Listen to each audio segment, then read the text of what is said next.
Back on the boat, another Saturday of fun. A lot of uninteresting but necessary projects to complete.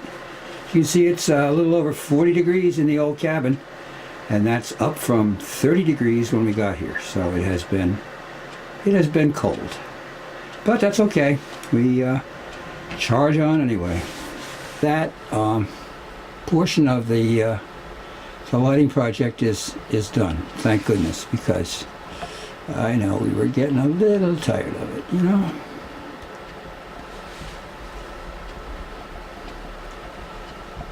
And there's that patch, as you can see there, that we inserted in the wall right there to replace wood that had decayed over the years.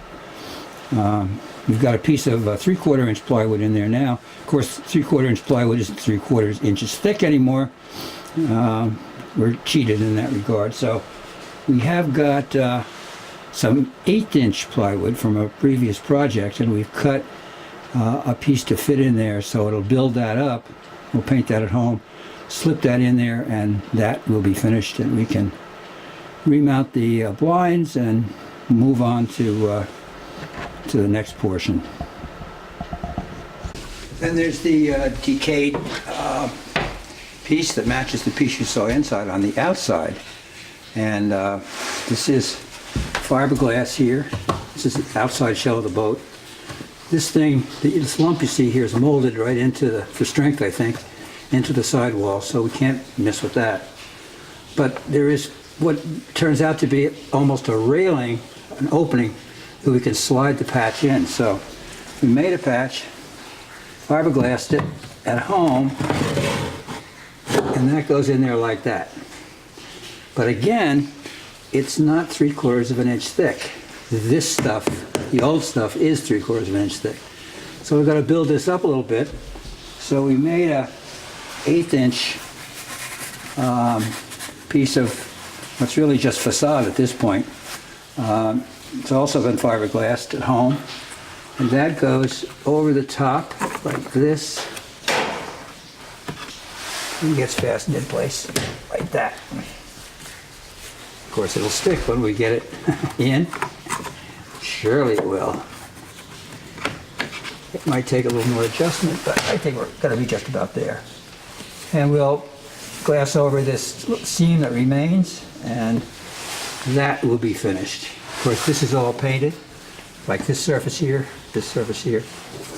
and then we'll mount the molding back on the outside, and this portion of the job will be finished.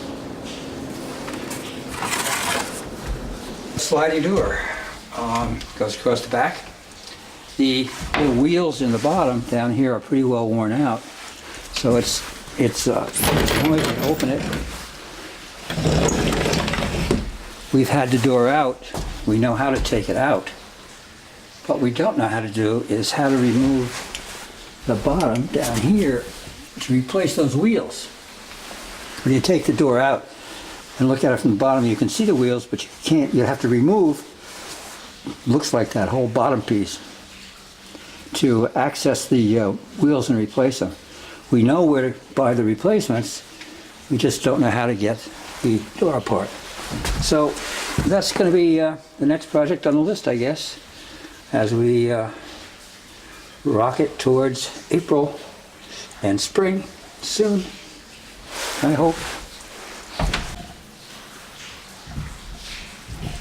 Then there's the outdoor light that Francis requested and bought last weekend at Defender, and looking for a place to mount it where it's out of the way, where you won't hit your head on it.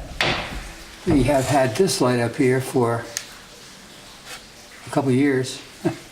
Useless piece of marine crap, no light. The fixture is 5.5 inches around, and I think I can make a 5.5 inch block that will mount up here on this overhead and accommodate this light right up here, peeking out like that.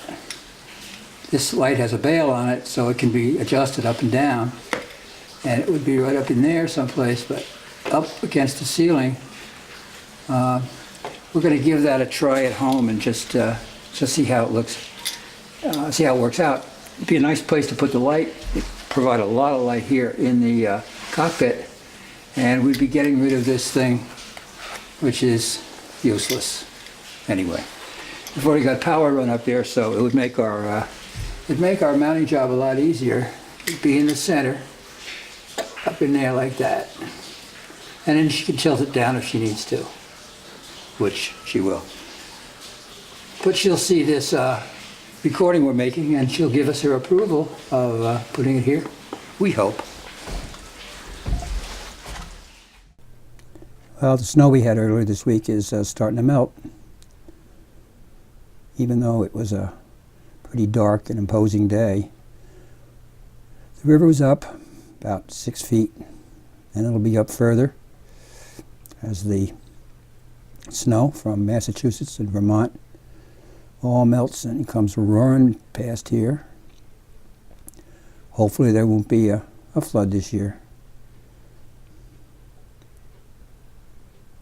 Not many cars in the parking lot this afternoon, but in a few weeks this driveway will be full of cars and trucks. Lots of people uncovering their boats, doing some repairs, and getting ready to go back in the water. Figure maybe another month and we'll start to get ready to get out of here.